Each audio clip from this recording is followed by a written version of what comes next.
This is the VCR Gaming Podcast. I'm your host, Matt. Your other host over here is Matt Zuby. Over here, we call him because we're both Sup? named Matt.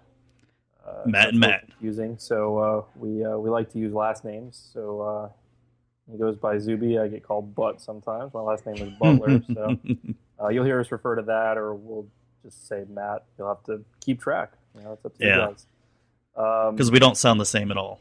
No, not at all. Not at all. So both of us have extreme interest in gaming, particularly all of gaming. I mean, Matt does a lot of PC gaming as well as console-based retro stuff, which is what this podcast is going to basically focus on.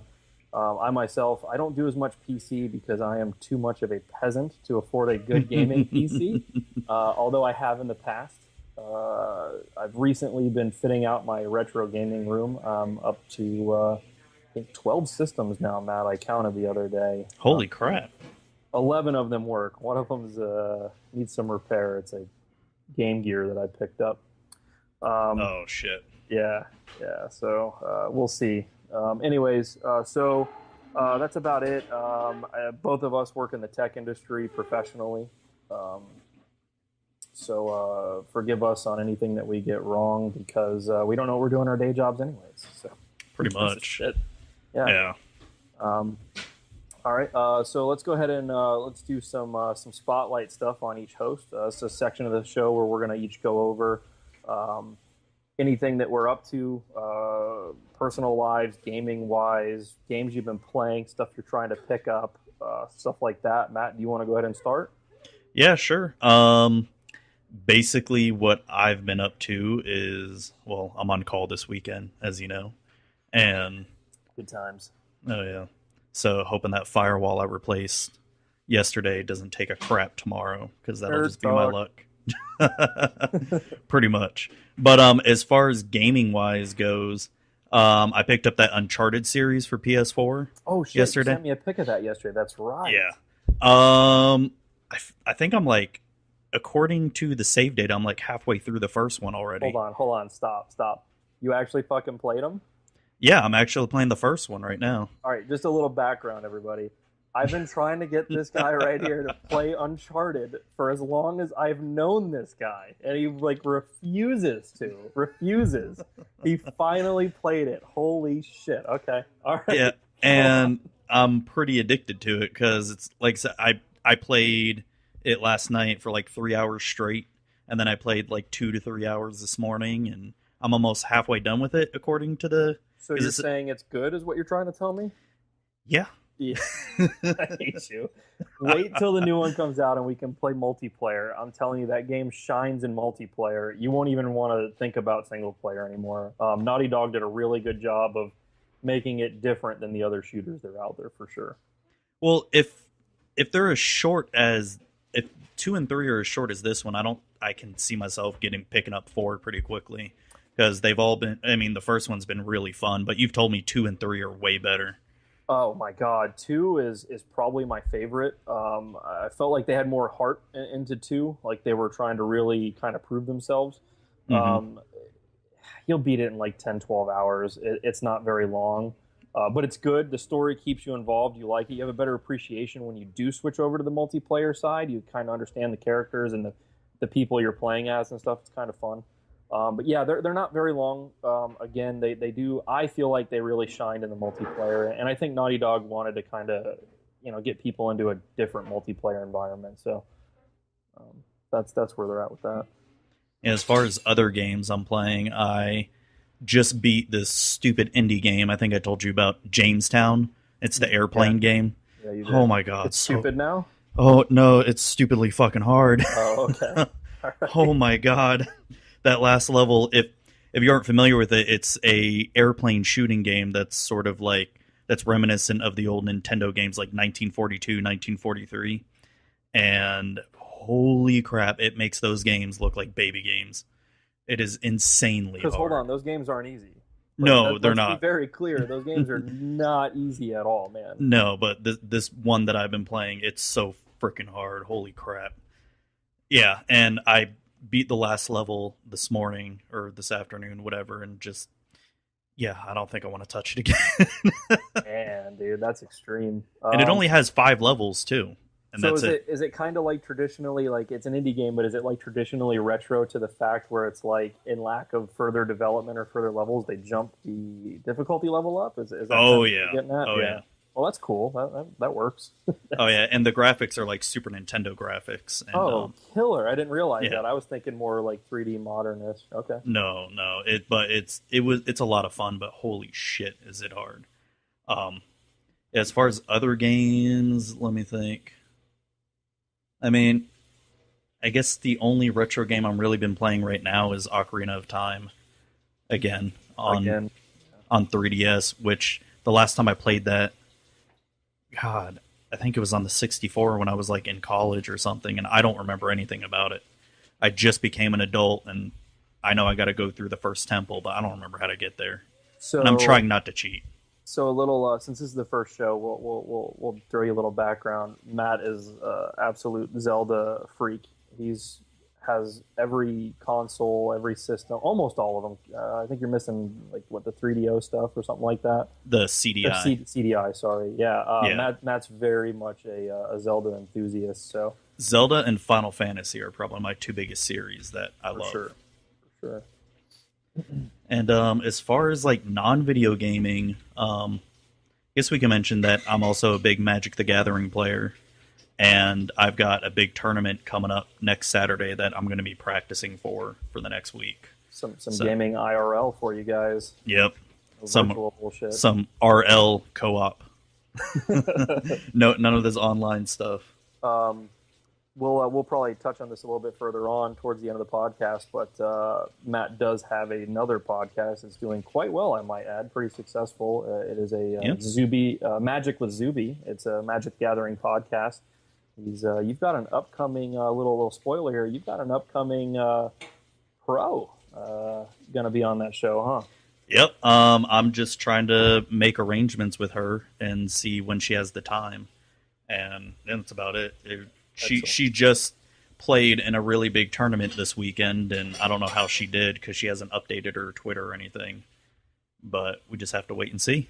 So, what have you been up to as far as gaming goes and life? Yeah. So, as far as life goes, I'm really into smoking meats right now. It's kind of an adult thing to say. Oh, is that what you're doing right now with the ribs? Yeah, I literally have ribs that are about halfway through right now. When'd you get a smoker? I don't. I'm having to do it bootleg in my propane Weber grill. I found a really knowledgeable gentleman on YouTube, and I've been taking his lead. This is the second attempt. You can smoke on a regular grill, believe it or not. But really? That's enough of that junk. That's kind of my non-gaming hobby at the moment. I'm trying to kind of perfect that. So right now, I've always been into retro games, and I've kind of always clutched onto my old systems just because I don't want them to go away. But the past few months, man, I've really ramped it up. I've been picking up as much as I can. Matt, you've gone with me to a few retro stores, and I've been really doing a lot of stuff. I've been really into the Dreamcast as of late. I am currently playing, I think I'm playing 2 different games right now on the Dreamcast. 3 games. Wow. Recently, I've gotten involved in it, and I know a lot of the hardcore gamers out there are going to clown me for this, but I've been really into Phantasy Star Online. Phantasy Star Online came out first, I believe, on the Dreamcast. It later came out on GameCube and PC. And which was really cool because you could actually cross-platform play these games. I don't know if officially on the original Dreamcast servers it was possible, but I know later on some of the public kind of generated or private servers, if you will, they enabled cross-platform gaming, which was really cool. So and to this day, those servers are still up. I'm too much of a plebe to pay for a broadband adapter for my Dreamcast, so I can't tell you what it's like. But if it's anything like the single player, I don't know how I missed this game. I think, Matt, I was telling you a little bit about it. I think you're tired of hearing about it, honestly. But for anybody who doesn't know, it's really kind of like a blend between like a Diablo type game and maybe like a World of Warcraft type game. Whereas you've got... it's all action. It's not turn-based. It's all action-based attacks and things like that. You still have your hit points and your magic points and stuff like that. It's all about collecting money, items, things like that. Now, what they did with this game is, and I assume it has to do with space on the discs, is you go through like the same world multiple times. Like, it's not like Diablo, where when you run through, that's the entire campaign and you're done with that world or that level, if you will. You go on to the next one. This one, you'll find yourself, you have quite a few missions that run through the same space, so you really start to learn it. So that would probably be my biggest pet peeve of it, is just, enough of this level already, but it doesn't take away from it. There's still something to be had there, and it's really neat. It was really ahead of the game. Like, you could, back in 2000, the game came out, you could actually play online with your friends and trade items, and up to 4 people, you could go through these quests together. There was nothing like this on the console, at least back then. I think Diablo 2 was probably around, and we were playing that, but as far as console went, it was unheard of. It really was ahead of its time, and that's why it's still hot today, I guess. So if you haven't heard about it or anything, I think I picked it up at a retail shop for $10. It's out there. Yeah, it's dirt cheap. I don't know why it's so cheap. It may be the best game I've played from that generation. Really good. Definitely check it out. I'm playing some Dave Mirra Freestyle BMX. Everybody probably played that back in the day. It's just really good fun. I had a buddy of mine stop by, and he used to play it with me when we were in high school, or together, and it was really kind of fun. We were taking turns trying to beat the levels. And of course, I picked up this week some Unreal Tournament. My 7-year-old really enjoys that with me. We run around blowing the crap out of each other. Oh God, Unreal Tournament. Yeah, Matt. I know you know about Unreal Tournament. Oh hell yeah! Just on the PC, I never played in any on the consoles. But holy shit, I used to live in that game in high school. You need to. You and I need to experience this on the Dreamcast together, because I only played it on PC as well back in the day. Yeah. Yeah, it's a little different on the console. Obviously, the graphics aren't as good, but definitely cool. We're checking out. I think I paid $6 for that. So I mean, right now, and I'm kind of shooting myself in the foot, telling people to get Dreamcast because it's what I'm currently collecting for. But pick it up now. Everything's dirt cheap for sure. Oh yeah. Other than that, I've just been putting together an actual room for all my retro games to live in and make it easy to just push a couple buttons and boom, you can play whatever you want. So that's basically it with me right now on stuff that I'm playing. I have Just Cause, is it 3? I believe it's Just Cause 3, the newest one. I have that for the PS4. It's lost my attention completely. So why is that? Well, Matt, you played the previous one, and so you'll understand this. Maybe you could back me up a little bit. So it's so repetitive. It's so stinking repetitive. Yes, the difficulty goes up, and basically what it is you've got this giant sandbox of a map, and you have your story mode and stuff like that, and it throws you all around the map throughout the story mode. Go here, go there, do this, do that, but you have to free the regions, right?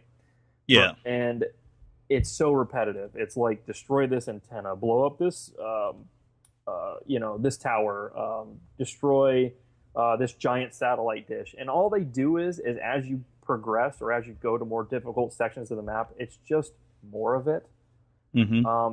This game I would only recommend to people that want to just loosely play around and just screw around and fuck off and have a good time, like you would in Grand Theft Auto after you've already beat it. In that aspect, it is fun. You've got these grappling hooks, which are kind of fun. I grapple bad guys together, or grapple them to propane tanks and launch them like rockets and stuff like that. So it's good for that. But as a serious game, I have to say it's kind of like a B franchise, Matt. I wouldn't even call it an A franchise. I mean, you played the previous one. Did you have the same feelings on that? Yeah, I never did beat the Just Cause 2 because same thing. I would you have to free a region or work for a certain group, and I would just get bored. While, screwing around would be fun, but you can only do that for so long before it just gets repetitive, basically. Yeah, it gets old pretty freaking quick, for sure. I didn't, I don't know if you mentioned it, Matt, but another thing we want to talk about here in our Each Host Spotlight is what we're currently drinking. This is a real hot thing with podcasts right now. Everybody talks about the beer or whatever they're drinking, and they want to sound all fancy. Well, I'm drinking a Yingling, which is like the most boringest ass beer anybody could ever drink. So that's what I'm at. Yeah, I have not bought any alcohol yet, so I'm drinking an awesome water. It looks delicious, Matt. Actually, it is. Wonderful. Yes. So just to backtrack a little bit, talking about Phantasy Star Online real quick. Sure. I'm looking at a brand new copy for Phantasy Star Online for Dreamcast. It's $40. Wait. Brand new? Yeah, like brand new, never been opened. Like sealed? Yeah. For $40. That is cheap as hell. But when you look at the GameCube version, it's $150. So I can tell you why. It's because it's much cheaper to get the broadband adapter for GameCube, and the graphics are a little bit better. Everybody seems to prefer that version, from what I found out. Yeah. So that makes sense, and I bet you it was a lot more rare on the GameCube than it even was on the Dreamcast. I'd be willing to bet. Don't quote me, but that's what I would think. Oh yeah, and GameCube was a lot bigger than Dreamcast. Massively. Dreamcast, I think, sold somewhere around like 3 million units worldwide, or maybe it was 3 million in the first year. I should really have those figures in front of me before I talk about it, but it's under 10 million. I know that, which in video games, that's bad. That's nothing. That's non-existent. Yeah, pretty much. So Phantasy Star is only going for $40 new on the Dream. I might have to pick that up, man. I am a fan. It's yeah, and if you look at the used and new section, like used copies, it's as cheap as $350. Yeah, so there you go. That makes sense. Like I said, I picked it up brick and mortar for $10. So yeah, definitely a must-have. If you have never played this, you're living in the dark, you don't know your gaming history, you don't know where things came from, and you definitely are going to hate yourself for not have playing this back in 2000 because, man, I really am floored by it. It keeps my attention today. So story's a little weak, but whatever. Yeah. They all were back then. So unless it was a Final Fantasy series or a Chrono Trigger. Yeah, I was just about to say Suikoden. Yeah, Suikoden, yeah. So I guess we can move on to recent pickups. This actually is something we both actually did together this week. Oh, yeah. So Matt and I have been trying to hit up the retro game shops on our lunch breaks at work, and they kind of suck, all of them that are around us. Yeah. That's a nice way of putting it. yeah, they're or they sell them ridiculously expensive. Yeah, like I don't know if you noticed this, Matt. I didn't point it out to you the last time we were at one of the local ones, but like they upcharged the Retron 5 systems because they had I guess they had I don't know, but they were like $20 more than they were to order online. And I'm gee. Was it the last one we went to? No, it was the previous one. I don't want to out anybody because we'll give them the benefit of the doubt. Maybe it's just because honestly, a few of these stores are franchised, and we might be getting the crappy end of the stick. I don't want to pigeonhole anybody. So, but recent pickups. So Matt and I go to this really interesting game shop this past week. And we went there. I wanted to find Dreamcast games. That was the saddest Dreamcast selection I've ever seen. Yeah, it was. It was like 5 games, I think. Yeah, I was like, where's your Dreamcast games? He's like, and I was staring at it and didn't even realize it. That's how bad it was. Yeah. Yeah, that's sad. That guy wasn't so good, was he? That's a nice way of putting it, too. He didn't know anything about any of the products. Like anything I asked a question about, he literally would take it off the shelf and go scan it into his computer and see what it was. And he was playing it, blasting that stupid anime music too. Oh my god, it was terrible. I had a thought about that, and I actually didn't share this with you, but I had a thought about that. That guy knew so little about retro video games. I'm thinking the shop manager tells him what to play or to play this playlist or something like that. Oh, man. I'm pretty sure that had to be because there's no way that guy listens to freaking anime music. And by the way, it was terrible. It was wretched. It was not good. Yeah, I don't know. I hope that's the reason, because if that was his choice of music, oh man, it was terrible. It was brutal, and it was blast. It was kind of loud, wasn't it? Yeah, it was. It was a real small shop. It was too loud for that. What did you pick up while we were there, Matt? You picked up a couple of things. Yeah, I picked up. It was PlayStation 2 games, which God, I can't believe it's considered retro now. It blows my mind that it's retro. It's rough. And too many recent memories with that system. It really sets in the how old we're getting. Before I get on about the games, I can just remember working my ass off to try to save up the $200 it was for PS2. I worked this summer job or whatever. I don't remember what it was. It was right before high school or during high school. Saved up $200 for it, went and bought it, and first game I got was Grand Theft Auto 3. Oh, excellent. It was amazing. Excellent first game choice on that. When you bought into it at $200, was it already gone to the Slim generation, or was a fat? It was a fat one. It was the first gen. Yeah, were they? And I still have it too. Do you really? Yeah, still have it. Still works. Do you have the network adapter for it? No. No. I've never put it online. Gotcha. Okay. Yeah, because I never played SOCOM or anything like that, which I know was popular. Were they $200 when they were new?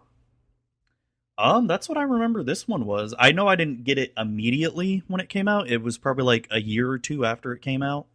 I'm actually looking it up here. So Japan, it was 39,800 yen.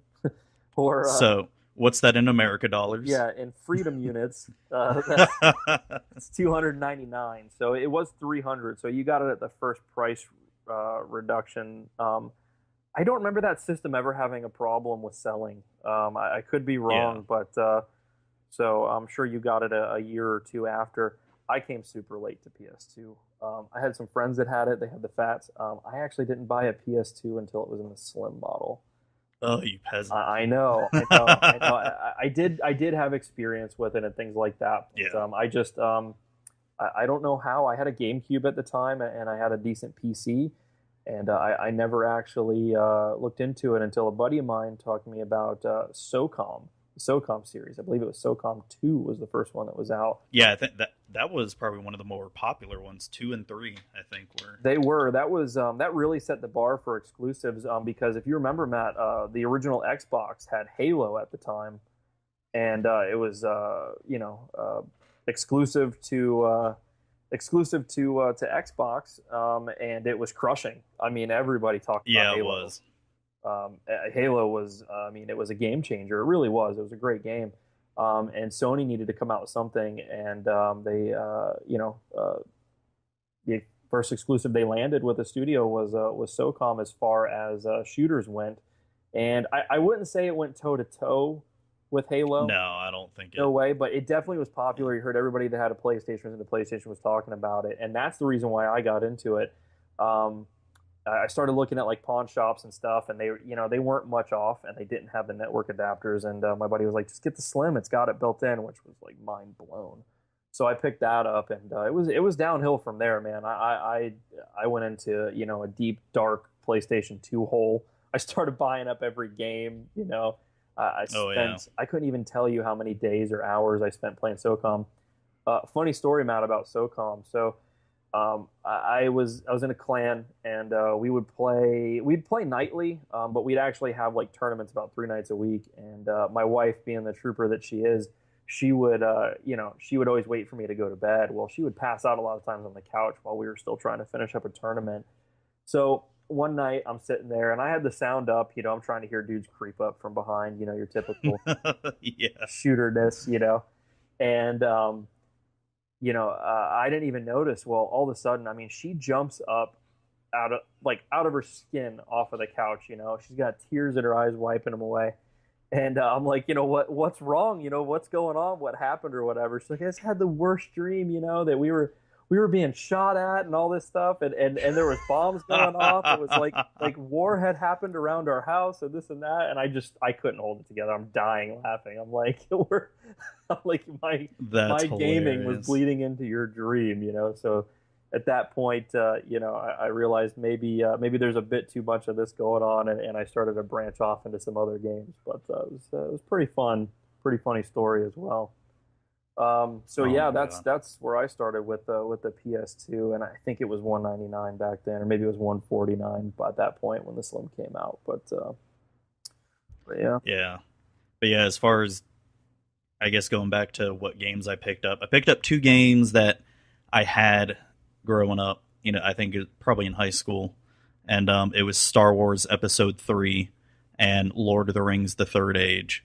And if you haven't played either of those, they're very, very fun. Star Wars Episode 3 is kind of similar to... Did you ever play Episode 1 on PlayStation 1? I did. That game was hard as fuck. Yeah, it was unnecessarily hard, right? Like... Oh, yeah. I mean...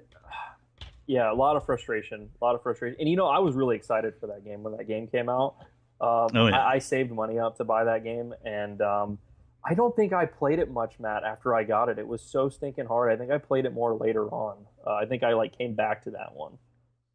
Yeah, the most I did with Episode 1 was once you get up to Tatooine, I just remember it turning into like Grand Theft Auto, where I would just go around killing townspeople and fighting off the cops or whatever. You could do that. Yeah. Man. Yeah, it was as Qui-Gon. Yeah. Just fucking kill everybody. Fuck them all. But Episode 3, though, was, if I remember correctly, I still haven't played it yet, but if I remember correctly, it had like a fighting system, like a one-on-one fighting system that you and a friend could do, and I remember we would always play that, and you could unlock Darth Vader and an old school Obi-Wan Kenobi. Did Vader have like force powers in this fight? Oh yeah. Oh, cool. I didn't know. It was hard as hell. Like the old Obi-Wan Kenobi could kick so much ass in that game. He would just own your face. Is that the only way that was multiplayer? I can't remember if you could play 2 players or not in the story. Maybe. I don't know. I know a lot of games used to let us down like that, especially coming up, where, you know, it would say 2-player on it, you know, and we didn't have internet. We're talking, I mean, maybe if there was, it wasn't to the extent that it is today. You wouldn't be able to just watch a clip or anything like that or get a review that would talk of it. You'd get so many, you know, I remember this. I'd pick up a game and it would say it was multiplayer, and then it would be like the most lamest, watered down, like basic multiplayer, like where you wouldn't even want to play it. There was no fun to be had. They just did it just to put the tag on the back of the case. Oh yeah, to sell more, of course. Brutal. And the other game, Lord of the Rings: The Third Age, that's just straight one player, but it's an RPG game, sort of similar to Final Fantasy, but Lord of the Rings style. The cool thing about that game is you're not playing any of the main Lord of the Rings characters. You're actually playing like this other group that is right behind the Lord of the Rings characters. So you're seeing the events happen, but from a different point of view. That's actually pretty interesting. Yeah. So it's like a new story, essentially. It's like new content to the series, to the saga. That's really cool. Yeah, it's I do think, if I remember correctly, you do get some of the Lord of the Rings characters join your party off and on, but you know, just for like a little segment or two. But I remember that game being pretty damn hard too. It's I remember always losing to the frickin' Balrog. I think I'm gonna try to borrow that from you, Matt. Actually, at some point when I get caught up on some of these games I'm behind on. You said I should probably check it out, so you have good taste. No, it's worth it. Take your word. So I picked up games as well while we were there with you. I picked up which I found out after the fact. I guess I should read and open my eyes more. But I picked up the Grand Theft Auto series for PlayStation 1. It's the Collector's Edition, which I didn't realize. So it has the original Grand Theft Auto. It has Grand Theft Auto London, and then it has Grand Theft Auto 2. Which such good games. So good. I'm sure by now everybody's obviously aware of the Grand Theft Auto series, and if you're into retro gaming, I'm sure that you are aware of them. If you haven't played them, you're missing out. They're so well done for back then. Definitely ahead of their time. They're very edgy. Caught a lot of drama from the press, a lot of negative press when the first one started becoming popular. Definitely check them out. They're top down. They're not the most beautiful games, but huge sandbox. Definitely an early sandbox title. Not the first, but yeah. Especially for consoles, to have a sandbox that large on a console was actually, that might be the biggest one for PS1, I would think. You know, it was really a game that was a first of its kind, because I can always remember as a kid playing, you know, quote unquote open sandbox games and just wanting to, you know, I just want to go steal this car, or I want to go, you know, fuck some people up. But the only other game I remember being similar to that at the time was Postal. Oh my god. Was that on the console? It was on. I played Postal on the PC. And yeah, it was only on the PC. Oh my god. Do you remember that where he would drink and get drunk and your controls would get all swapped around? Yeah. that was a good game. Oh man. But yeah, the one thing that I just remember falling in love with Grand Theft Auto, especially the second one. I played the first one but never beat it, but I beat the second one though. And it was just one of those games where even not even following the storyline, there was just so much to do. Well, did you have this? I had this a lot when I was growing up. I had this conversation with some of my little JIT friends back in the day.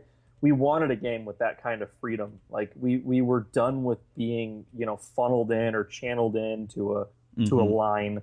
This is the way the game goes. Like we very much wanted to explore. I mean, just naturally, you wanted to do that. And this was kind of like an epiphany. Like, I don't even think I played missions, Matt, for like 2 months when I first got it. I think I just wasted time. I just did anything I could. What do you mean I can run all these people down with a bus, like, yeah, and run from the police and just do what you wanted, blow anything up, shoot stuff, It was really, really, for me, that was the first experience I had like that. I don't know. I'm sure a lot of people are well aware of it, but if you're not, pick it up. I paid $15 for the collector's edition that had them all. Get that. Yeah, and what's really neat is if you don't have any of the consoles, I don't think London is on PC, but 1 and 2 are free from Rockstar on the PC. You can download them for free. Yeah, so I tried to do this. You told me about it because I don't know if you remember. I got the hankering to play these games a couple months back, and we went to the retro video game store, one of the shitty ones, and they had London, and I'm like, for PS1, I'm like, mine, got it. Get home. Well, you can't play it without the first disc. I did not know that because I played these on PC. Back in the day, I played. I played the first one on PC. I think I played 2 on the console on the PS1, but I didn't know that. So a lot of heartache that day. I wasn't able to play it. Now the London on the PC, I don't know, Matt. It might not have been. It might not have been. I'm not sure. Yeah, because I'm not sure. I'm trying to look it up to see if you can. Go. No, it's Yeah, I'm only seeing 1 and 2. I'm not seeing London. So I tried to download these games because Matt, I think, took pity on me that I had the hankering for some classic GTA, and got home and, of course, had the heartache of not being able to play it yet still. So he's like, well, you can just download them. I'm like, holy shit. So I look into it, and you can. However, they don't play on Windows 10, which my PCs at home are now all Windows 10. Oh shit, they don't? No, it won't work. I haven't tried on 7. I might try that on my work computer. Yeah, because I haven't even tried it on GTA 1 and 2 on my Windows 10 machine. Did you know GTA 4 doesn't work on Windows 10? I did not know that, but I'm not surprised. It fucking pisses me off because I wanted to play it, and because I was, that's one of the only Grand Theft Autos I have not beat. Because it just seemed to go on forever. Do you have it on the PlayStation? You have it on the PlayStation. Yeah, I just want a better. No, I know. Yeah, I know. But it's just I just want a better graphics.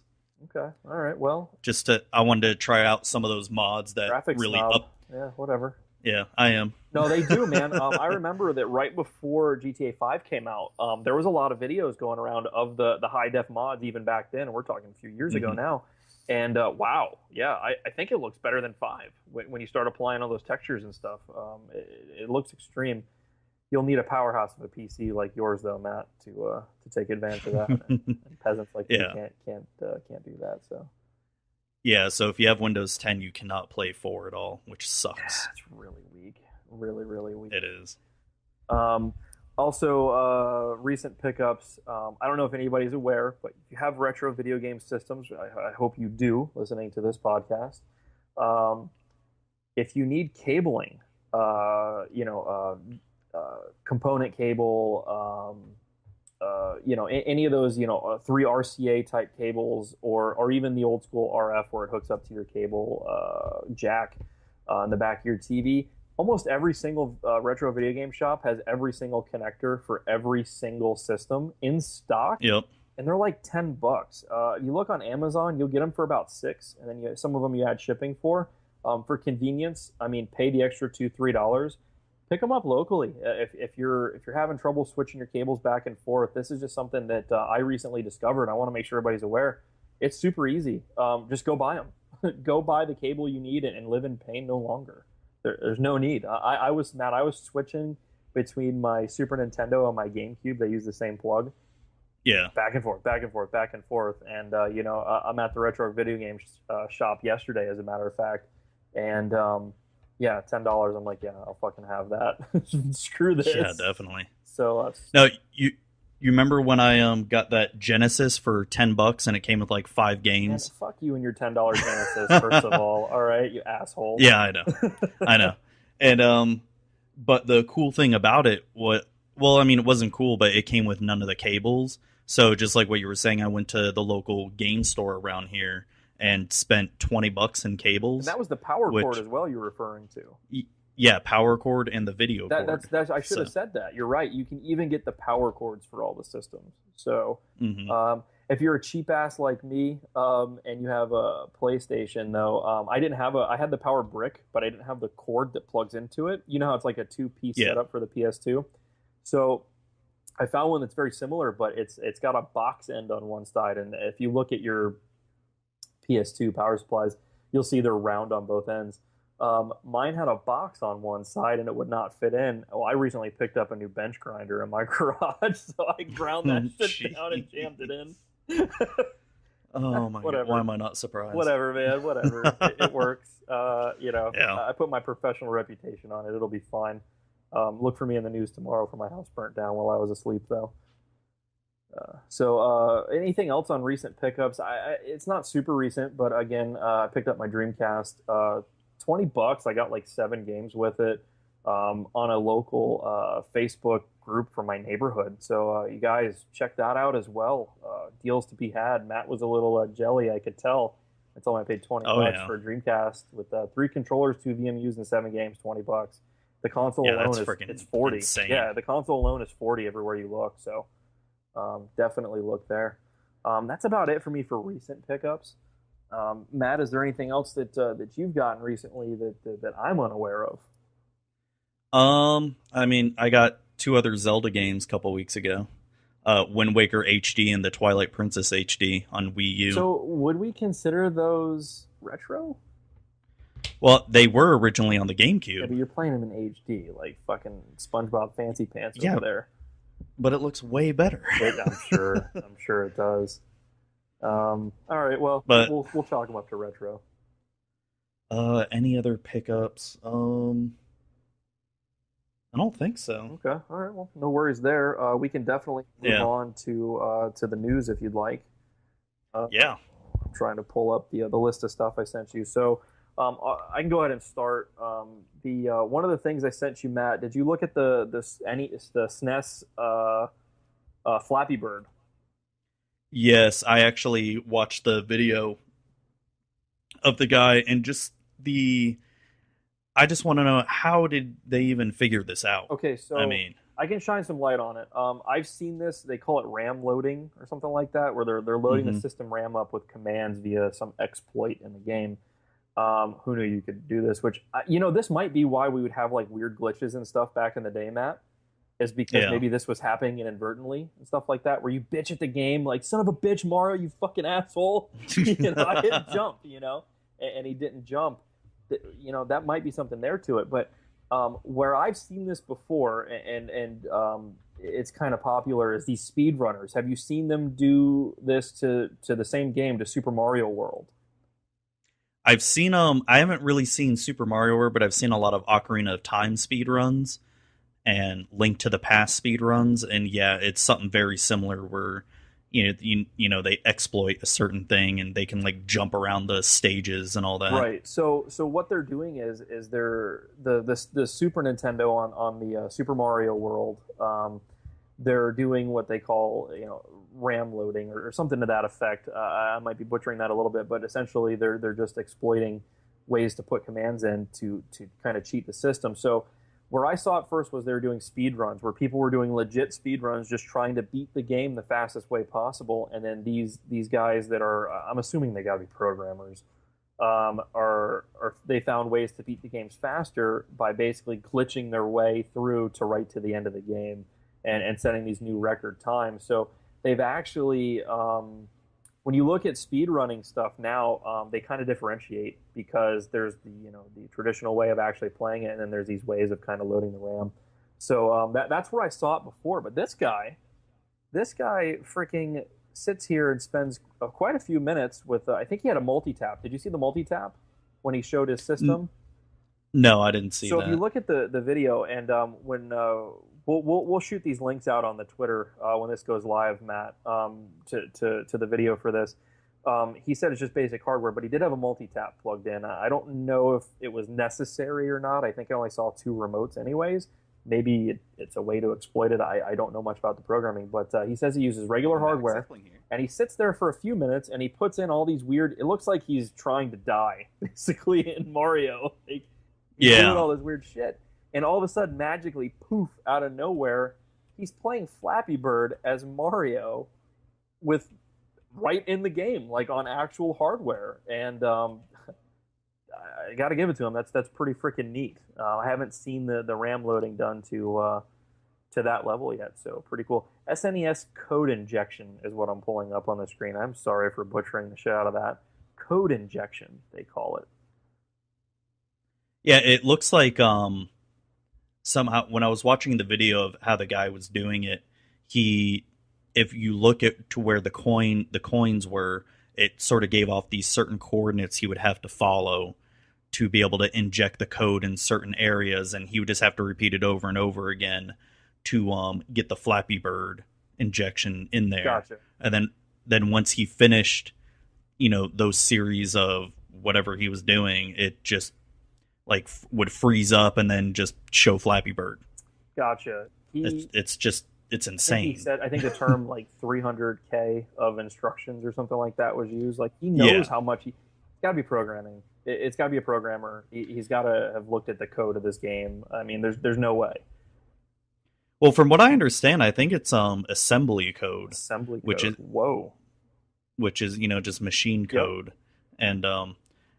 And when I see stuff like this, I almost want to see the original developers' faces of who made this game and just see hey, this is what your game is doing 20 years later. Dude. People are still figuring out weird shit for it. I wonder, would they be snobby about it and snooty? Be it's not intended that way, and they just be pissed that people are exploiting it, or would they be genuinely impressed? Probably a little bit of both. I mean, if that was me, I'd just be how the fuck did you even figure this out? Yeah, I know. Fucked up, man. Another topic I sent you. This is something that's kind of near to both of us. Pokemon movie. Did you see that? They're going to do a live action. Well, we don't know that they're going to do it, but there's some stuff going around about possibly a live action Pokemon movie. If they do that, only if Pikachu is voiced by Danny DeVito. Oh my god, he would need to be total dirtbag his character from Sunny too. Yeah. He's yeah, I go around banging Pikachu whores. Pick up the Pikachu scraps. He's yeah, me and Meowth, we play night crawlers at night. Oh my god, we just took that to somewhere I'm sure they're not about to take it to. Well, you've heard that Detective Pikachu game? There was an actual thing people were trying to get Danny DeVito to voice Pikachu in that game. I did not know that. Yeah, so that's why I bring that up, that Danny DeVito has to be, the voice actor of Pikachu in that. Oh my god. He has to. Yes. I won't see it otherwise. Now that you've told me that, I will accept nothing but. And it has to at least have an R rating. And Charlie has to be Ash. Oh my god. Oh my god. Just see him trying to read the Pokedex as a literate ass. Oh my god, that would just be hilarious. But yeah, I honestly I didn't hear about this until you sent me the link, and it's I don't know how I feel about it because I know you've been playing that one Pokemon game on the 3DS, and I haven't played Pokemon really since Red and Blue. Yeah, you're from where I used to subscribe to the mindset of there's only 151 Pokemon, so fuck you. It's not only that, I mean, I know myself that if I get a Pokemon game now, I'm gonna want to collect them all, just like I did back then. Dude, there's so many. And yeah, and I don't even know how you would even do that nowadays, except whoring yourself out on online trading. No. Actually, you have a 3DS, and so do I. We could trade and do it. You get one version, I get the other. It could definitely be done. Absolutely. Okay. They made it so it could be done, man. I mean, you can't say your catchphrase can't be "gotta catch them all," and you make it so people can't catch them all. Like there's. Yeah, but aren't there like 700 something? I don't know the exact number. I know that that does sound right because didn't it go up to 300 and something on like the Game Boy Advance when they came out with those versions? Yeah, it is something like that. I can actually Google that, but yeah, that's for sure. I think that a live action Pokemon movie could be. It's going to be a fine line of creepy. Like it's going to be weird. Like there's going to be so much CGI in it, and depending on who writes the story plot for it and stuff, I don't know. I'd hate for them to disservice the the old the cartoons, and things like that. So yeah, which they're terrible by normal standards, but if you're into Pokemon, I mean, they were kind of cool, especially back when we were a lot younger. Oh yeah, I love the cartoon. Yeah. No, it's like I'm still not sure how I would feel about it. And it would be about what would it really be about that the anime hasn't already covered? Just about a 10-year-old boy going and becoming the Pokemon gym champion. Yeah, getting all the badges and shit like that. Yeah. I don't know. Yeah, it'd be really interesting. There, of course, because it's going to be a Hollywood movie, there's going to be some type of love interest and shit like that, which didn't really exist. I mean, there was, points where Ash would get embarrassed in the show, talking about, or you two, I don't know how exactly they worded it, but there was like references to, certain characters or certain girls or stuff like that. You see him get his like little anime blush on and things like that, but there really wasn't like a love interest, and there really isn't a movie released ever now that doesn't have a love interest. So do I want to see Ash? Man, I don't know. I don't know what to think about that. I'd like to see more about it when it comes out, though, for sure. So it is going to be a Hollywood movie. It's not going to be Japanese. Well, if you read what they're saying there, they were talking a lot about the Chinese owners versus the Japanese company that would be pursuing it. But if they want that to be successful and be mainstream, I almost would think they would have to go through West Coast America. There's no way, at least in some point or some faction, it would be modified for the U.S. somehow, or they would interject, it has to have this, it has to have that, to sell over here. I just, that's the only way I see it working in the U.S. market. They got a real stronghold on that kind of stuff, and I don't. If they did do it Japanese only, it would be very obscure here. Very few people would see it or know about it. Yeah, and oh god, I can just imagine a Hollywood version of it, just explosions everywhere. Michael Bay directing it. Yeah, and it's a Michael Bay Pokemon movie. Hell yeah, and he's got to have. I would watch that. He's got to have Nick Cage and Michelle Fox in it. I mean, they could do like a J.J. Abrams version. That might be something interesting. He's real hot right now. Yeah, it's super hot. Ew. And have Justin Bieber as Ash Ketchum. Okay, now I'm in. Now I'm back on board. Totally sold. The Biebs as Ash. I like it. Oh god. Only if Danny DeVito is the voice of Pikachu. Yeah. I mean, that again, I'm with you. That has to be the only way it can be done. Yeah. Real quick here, switching topics. Another news topic is there's a new Super Mario Brothers record speed run, like 4:57 or something like that. Did you watch it? I didn't, because I've seen one speed run. You've seen them all. It was just a near perfect run. It's very close to the previous record. I put this in here, Matt, for you to look at for one reason. I actually have something to relate to this. I never officially recorded or anything, but back when my wife and I were still dating, I found out she liked video games and old school video games, especially and stuff like that. She's really into platforming. Um, I watched her beat Super Mario Brothers, the original on NES, in damn close to 5 minutes. I mean, she told me, it came up like, oh, I can beat Super Mario Brothers in like 5 minutes. I said, really? Because no, you fucking can't. She proceeded to show me, yes, I fucking can. And I almost want to put her up to this challenge because I don't remember the exact timing, but I know it was right around 5 minutes. So that might be something we might do, Matt. We might do like a video or something. I might show her showing these speedrunners they don't know shit, and that my wife will put them to shame. So keep that in mind. I might actually pursue that if I can convince her to do it. So have you done a speed run of Mario Brothers before? Because I have. Where you at on time frame?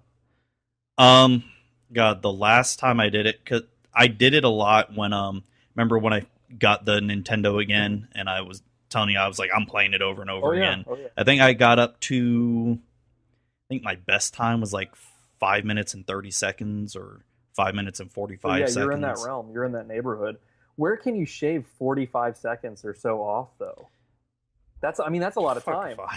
If you think about it, like in that game, I mean, there's whole boards where you only spent 45 seconds in the whole thing, so. Yeah, it's like I'm watching the speedrun video right now, and just the way the guy plays is a hell of a lot better than I do. It's like he knows it to the T of like where everything is. Like I pretty much know like all the levels and boards, how to get through them. Any of us born in the 80s, bro. No. Yeah. But it's just he does it in just such a precise fashion that he does some things that I would never think of doing while speed running it. And like the one thing he's on World 4-2 right now, in the underground, and instead of going up the vines, he goes into a pipe instead that takes him to the same place, which I'd never known about that. I had to practice, getting up that vine as quick as I could, which probably would, if I figured that out, could shave off some time. So hold on, in 4-2, that's level 4. So 4-2, that's the underground 4-2. Mm-hmm. Yeah, there's a warp place back there, right? Yeah, where you climb up the vine to get to World 8. But instead of him climbing up that vine, he hit the vine and then went down a pipe, and it took him to the same place. So I wonder if that's a glitch in the game. I'll fire that up and test that later today and get back to you. I've never seen that. So the pipe is close to where the vine is? Yeah, somewhat. All right, I'll watch the video. Let's try that out, man. For sure. Yeah. I that's crazy. Holy shit. I love to learn new shit about a game I played about 1 billion times. So that's pretty cool. But the speedrun itself it's pretty damn interesting. It's the guy also had a heart monitor, I guess, attached to his body, which was showing in the video, and it doesn't hit like over 100 beats per minute until he gets to World 8, and when he's at like the final level and about to beat it, it like goes up to 170 beats per minute right he at gets the end. so nervous. So I didn't watch the whole thing, but I did read. There's been a few posts about that. I think I just sent you the Kotaku one, but there was a few posts about this. It was kind of a big deal this week, and I did read that he was wearing a heart rate monitor. And my first thought was, that's just for fucking showing off. Like that's just on top of the fact, like you're already gonna set a record. Yeah. But you're gonna show how fucking chill you are while you do it. Like, I don't know. That to me is just showing off. That's just icing on the cake. Not necessary. Yeah. You think it'll start a new trend where like not only do you have to get the fastest time, you have to have the lowest heart rate. Like, could that spawn a new thing? Not only that, but it's just interesting to see because it just goes to show like how nervous you get. Because his heart rate is super chill, like in the first few levels, but until he gets to World 8, it just shoots way up because he's getting nervous. I can see a lot of speedrunners doing that now. Maybe he just doesn't give a fuck. Maybe he just zero fucks, that guy in general, because that's pretty hard to do. Probably. I know my heart rate will go over that playing that shit, and for sure, there's no way. We'll go over. Let's go over one more topic, and then let's head on to let's set challenges for ourselves. I do need to get back to my meat. I cherish my ribs, Matt. Cherish my ribs. You gotta beat the meat. I gotta rub the meat down a little bit, make sure it stays juicy. Another thing here. We'll touch on this real quick. It came out of Australia. There's some new old stock of some PS1 peripherals like cables and things like that, still new in the package, actual Sony branded. I think that's cool that stuff like that's still showing up. I also feel like these retro game shops, or these game shops rather, that are that sell equipment, they should be more on top of the retro gaming community, and that it's kind of an industry now, and that they should have found that shit in their stockpiles and moved it a long time ago. It would get snatched up, which I believe it's going to now. So, but anyway, so check that out. If you're unaware, there's a place out of Australia that's got some new old stock PS1 stuff. Kind of interesting. The thing I really want to talk about though was the Lego Doom BFG 9000. Yes. Yeah. Did you watch that, by the way? No, I didn't watch the video, but I just read the article, and pull the video up while we're talking, just so you can see. I mean, you don't need to listen or anything. Yeah. But pretty neat. It weighs 20 pounds. It's massive. Made out of Lego. Shit. Yeah. 20 pounds. He has it on a scale, actually. You can see it in the video, but it says it's really hard to hold outright how you would in the game. Yeah. Kind of neat. It's kind of topical because I know you and I, growing up, playing Doom and shit like that. The BFG. It's the big fucking fun. Oh yeah. Pretty neat. How do you feel about the new Doom coming out? Have you seen any of the gameplay that they've spit out yet, Matt? Yeah, I'm actually really excited about the campaign. I originally wanted to get it when it first came out, but I think I'm just going to end up waiting for it to drop down in price, because it seems like they're trying to really focus on the multiplayer. Yeah. And I've seen the multiplayer, and it just feels very It feels generic. Like nothing special. Yeah. Another reason why I bring it up is I told you I picked up that Unreal Tournament my son and I have been playing. Dude, it looks like a modern Unreal Tournament. Again, nothing new there. It really does. I mean, you're shooting rockets at each other. Looks like you've got quite a bit of health. It's not like your Call of Duties and stuff right now, going around where it's real easy, to kill somebody off. Looks like you got a bit of health, maybe some armor going on, which is on par for Doom. But I don't know. I'm afraid, and I'm a fan of the series. I know you are as well, but I'm kind of afraid it's going to fall down the same tube that the Duke Nukem remake did. Just more of the same, just new graphics, I hope not, but that's what it's kind of looking like to me right now.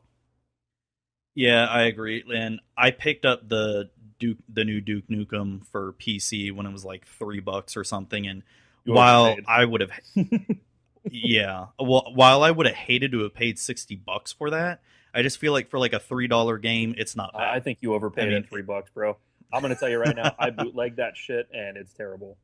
It's wretched. Yeah, I mean, it's not it's nowhere near as good as Duke Nukem 3D, but it was enjoyable for what it tried to be, but it just failed. Yeah. Anyways, I'm afraid this Doom is going to fall down that. From the gameplay that I've seen, again, it's just, I don't know. I think there's some franchises that they just can't be revived, and it doesn't mean that there's anything wrong with them. It's just, you're going to have to turn it into something it's not. You're going to have to take it too far out of its core. And honestly, there's nothing wrong with leaving Doom alone. It was revolutionary. It was a big deal. It changed gaming, like let it be. Like, let's not tarnish it, Yeah, and that's what the industry is trying to do with a lot of games, is like bring back old franchises. A good example is, do you remember King's Quest? I do. Yes.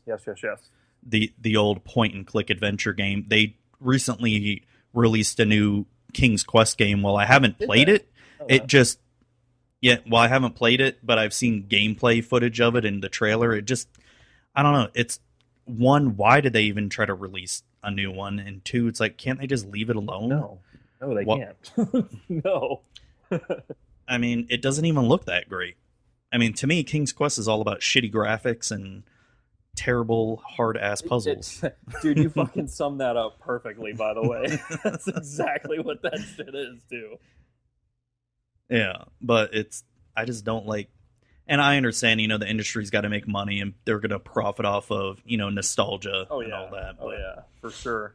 Well, that's about it that I had for news that really mattered. I'm sure there's stuff that I missed, whatever. We'll get to it. I'm not that concerned.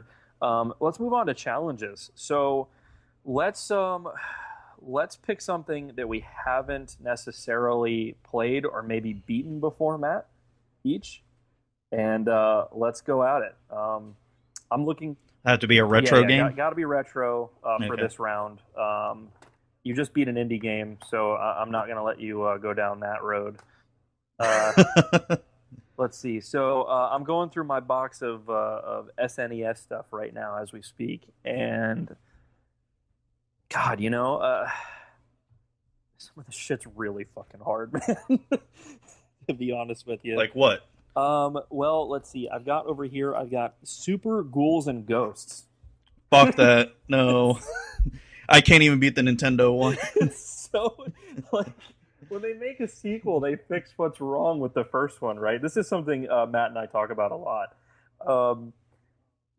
They made it just as unbeatable. Like, just new graphics. Like, no, I don't. It's a new adventure. It is. It's not the same levels or anything. But oh my god! So I'm not doing that. I'll tell you what. You're gonna probably not believe me when I tell you this.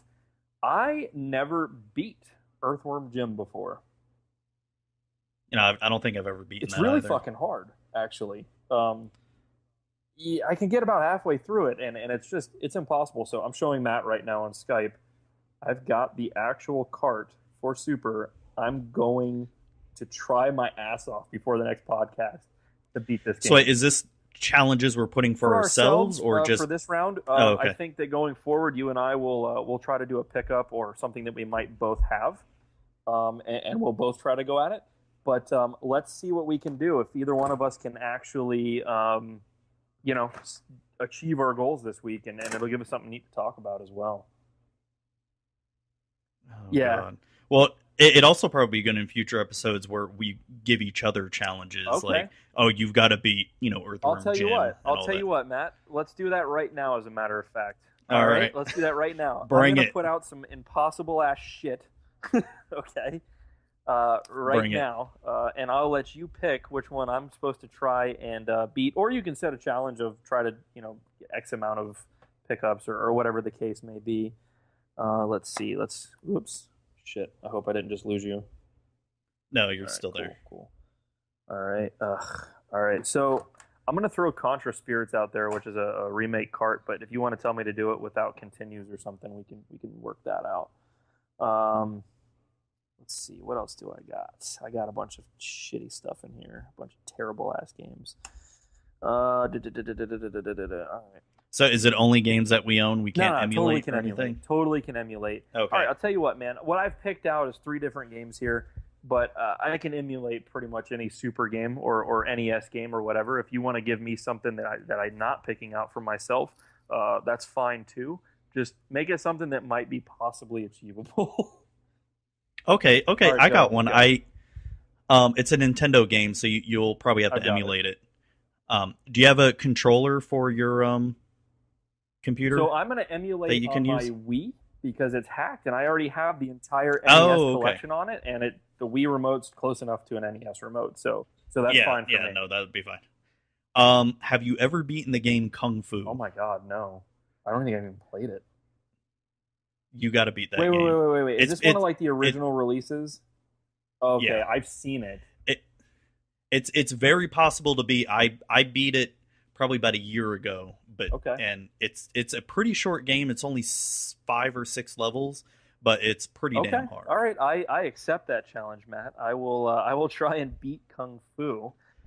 And you got to take a picture of the end screen. Okay, all right, we'll do. Fair. I got one for you, actually. I'm already ready. Right. You're gonna hate this shit.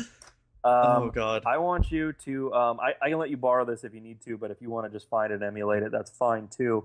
I want you to beat Mighty Morphin Power Rangers on the SNES. Fuck that game! Yeah. Oh my god! I know. I can get to the very end, but I can never beat the last fucking boss. So every single time. That's my challenge to you. God. All right. You better take a picture of that end screen. No fucking cheat codes. None of that bullshit. No. No. We're doing it for real. So, all right, I'm on Kung Fu. You're on Power Rangers. Fuck. I did recently play that Power Rangers, by the way, and it gets shitty. It does. It does at the end. Like I played it probably 1 or 2 years ago, and like I said, I can get to the very last boss and the very last transformation, but I just cannot beat the motherfucker. It's bad, bro. It's bad. I don't think I've made it that far even, but I know it gets frustrating. So, all right. So, I remember even as a kid with cheats, I couldn't beat it. oh my God, are you serious? Damn, yeah. I didn't mean to give you that much of an impossible. No. It's I'll okay. take it on. All right. We'll see. We'll see where we end up, and we'll sync up this week too, and think about some better thought out future tasks, challenges for each other. Some downright demonic ass shit. I'd really like to, Matt, if we could start picking up like obscure, weird ass controllers for these different consoles. Like try to play like racing games with like some type of like motion activated type controller or something like that with the power glove. I mean that's gonna be a little hard to achieve, but there were things that were like would like literally track your motion. Like I used to have this joystick that didn't have a base. I don't know if you remember this. It's for the NES. There's no base. You just hold it in the air, and it had like a primitive accelerometer type situation. Worked like wretchedly terrible. But we'll see what we come up with. I'll hunt around local game shops this week and see what we can do, or maybe I'll make you beat Mario with the Mario Paint controller or mouse or something. I don't even think you can do that. So yeah, there's a way to do it. Or is there a way?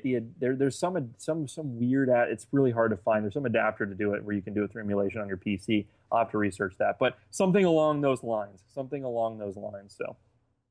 Yeah. So we'll talk it out, and we'll get downright demonic on that.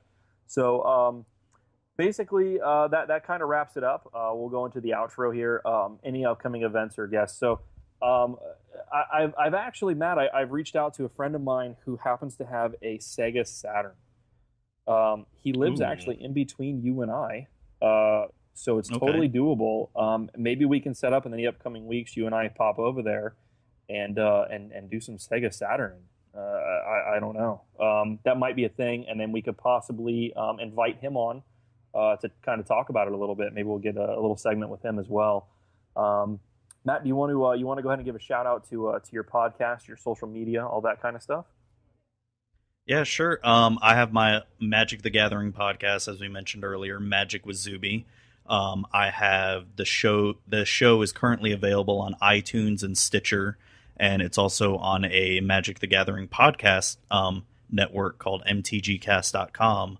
I'm also working on trying to get featured on a pretty decently big Magic website as well. So I'm in talks with someone. So that's pretty cool. Social media for it is I have my personal Twitter, which is at Zubatron, Zubatron. And I randomly talk a lot of shit about work and video games and, Magic. It's a lot of Magic, actually. And then I have my podcast social media at Magic with Zuby. I have my website, magicwithzuby.com. I got a Facebook, Magic with Zuby. And making me sound like straight up nobody right now. Thanks. No, we'll get shit for our podcast. No, I know. Let me see. Is that it for that podcast? Yeah, probably. There's probably some other stuff. So, you want to throw out any gamer tags? Anybody to play online with you if they catch you online, or you want to keep that private? No, you can find me on Steam at Zubatron, and then what's my PSN? I think it's Zubatron, it is Zubatron as well. Yeah, just Zubatron everywhere. Okay. That's how you can pretty much find me on any system. So, all right, I don't go on Twitter that often. I do have one. I will fire it up. It's Killabees, but it's K1 LLA B as in boy EEZZ. 2 E's, 2 Z's, and a 1 for the I. That's also my PSN gamer tag. You can find me on there. That's kind of how you would probably find me in most places. There are a few things where I had to use an I instead of a 1, but chances are that's most likely me if it's 2 E's and 2 Z's. I will get my Twitter machine fired back up. I'll jump back on there. We will get one for this podcast going as well. What else? You can find me on Facebook. You can search me by my actual name, Matthew Butler. I'll come right up. and I will accept you, and we can talk about games unless you're a douchebag, and I will ban you for life. Yes. Other than that, this podcast is all I'm doing. I'm trying to jump off and be somebody, if you will. So stick with us on this, guys. We'll get some interesting challenges next week. We will talk about how we failed miserably at our retro challenges, and we'll have some fresh topics for everybody. And Zoobs, this week we need to try and get some cheap ass video games for some pickups or some peripherals. So cool. Oh yeah, and hopefully soon we'll be getting video down, so we can also get a YouTube started as well. We will work on that, and we will have video for you guys. And again, we'll put all the links up on our Twitter for you to check out all the things we talked about.